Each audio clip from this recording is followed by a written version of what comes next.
Almost all religious people pick and choose what they like from the Bible, and ignore the parts they don't like/don't believe is relevant.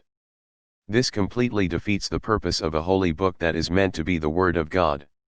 If I genuinely believed in Christianity, I would be sweating bullets over how different everyone's actions are from the written word.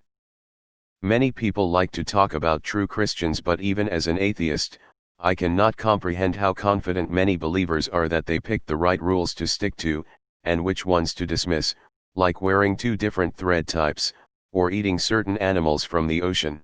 Welcome to Christianity, where we have hundreds of denominations to choose from because nobody can agree on what this book means. I'm Christian, and my mom is Seventh-day Adventist. When she and my dad argue over religion, it's hilarious watching her try to defend Ellen White while still denying some of the more extreme things White has said. Almost all religious people. Bible. Mate, as a Christian, just outright say almost all Christians. Christianity only accounts for 1/4 of religious people. What about the billions of non-Christian people all over the world who have other holy books, or no holy book at all? Definitely not an unpopular opinion on Reddit, but hey, here's my opinion. People are allowed to believe what they want. If someone believes in God, but also doesn't believe that all gay people need to die, or whatever other negative stupid-ass thing someone who doesn't share their beliefs wants to project onto them, they have every right to do so, and on top of that, it is fucking dumb and childish to tell people they must believe this or that or else they don't fit your definition of said group. A person is allowed to believe in God and even Jesus, and at the same time not everything in the Bible if they want to. The Bible is very old. It can be quite confusing. It also describes a lot of ugly shit that may or may not have happened. That doesn't just negate the possibility of God's existence. What verses in the Bible are you referring to specifically? Every religion is like this. I mean, you're talking about a compilation of texts spanning thousands of years and multiple religious movements. Part of the reason there's an Old and New Testament, which has been translated multiple times and is published in a dozen different versions. Yes, there's going to be some difference of interpretation. But for fuck's sake, be honest. No, most religious people don't do that, because most religious people aren't Christian. If you want to criticize Christians and Christianity, say it, no euphemisms, innuendo, or other such duplicity. Seriously, it's not helping anyone. Didn't the Second Testament basically revise the Bible or something? I was raised Catholic and went to Catholic schools my entire life up until university. It's not about picking and choosing what you like, it's about distilling information that is thousands of years old. We were taught about symbolism, allegory, metaphor, and all those useful tools that need to be applied to the Bible and any other holy books. The point is in what the stories mean, not their literal interpretation. And many aspects of a holy text written for desert-dwelling ancient peoples will simply not be relevant today. Beyond the obviously hypocritical nature of some of the beliefs, there are actually three separate issues with regard to our modern understanding of the meaning of the Bible. Translation error and bias. The Bible as we read it today is the result of numerous translations from the original Hebrew and Aramaic. Even in the most faithful, attempts at translation, there are going to be key differences in syntax, grammar, and word choices that can take on wildly different meaning and interpretations. Language changes over very short periods of time. Even if some scholar somewhere could translate a word precisely with a modern analog, the meaning of words themselves changes over time. We've seen that occur.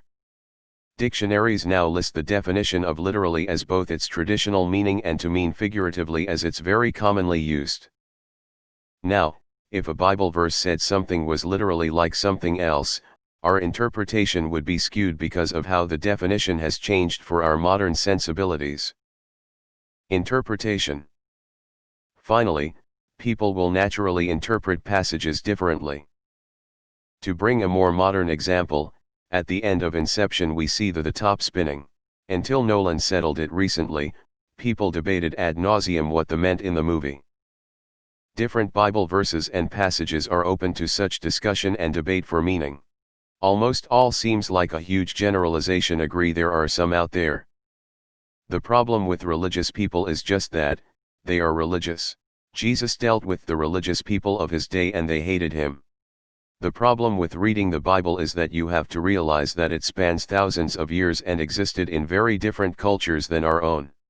Here is the gist of it though: the Bible is not something to bash people over the head with. It's actually a mirror.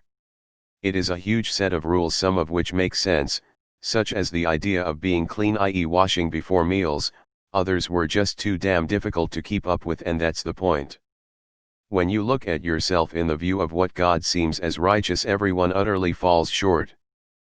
That's just the beginning though. Cherry-picking verses to condemn other people is in exact violation of the parable of the speck and the beam. The book clearly says that you should only judge yourself, but this is just the beginning. The good stuff happens when Jesus hits the scene. He totally destroyed the thinking of religious sect of the day. The fake ones who never looked at the law as a mirror, but used it as a club to gain and maintain power, something that was repeated many times.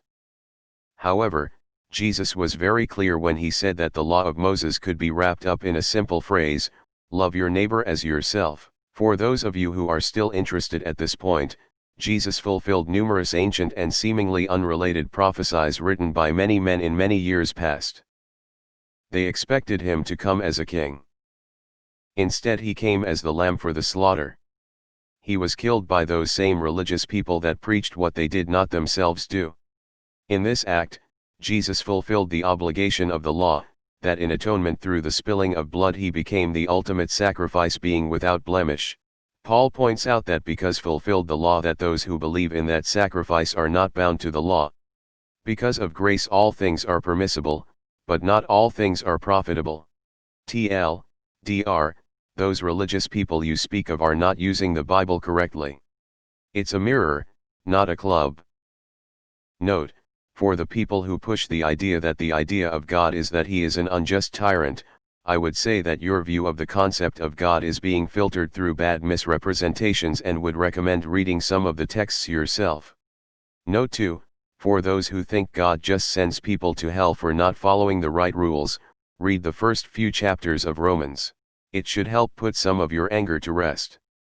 Spoilers: it's not what you hear religious people saying.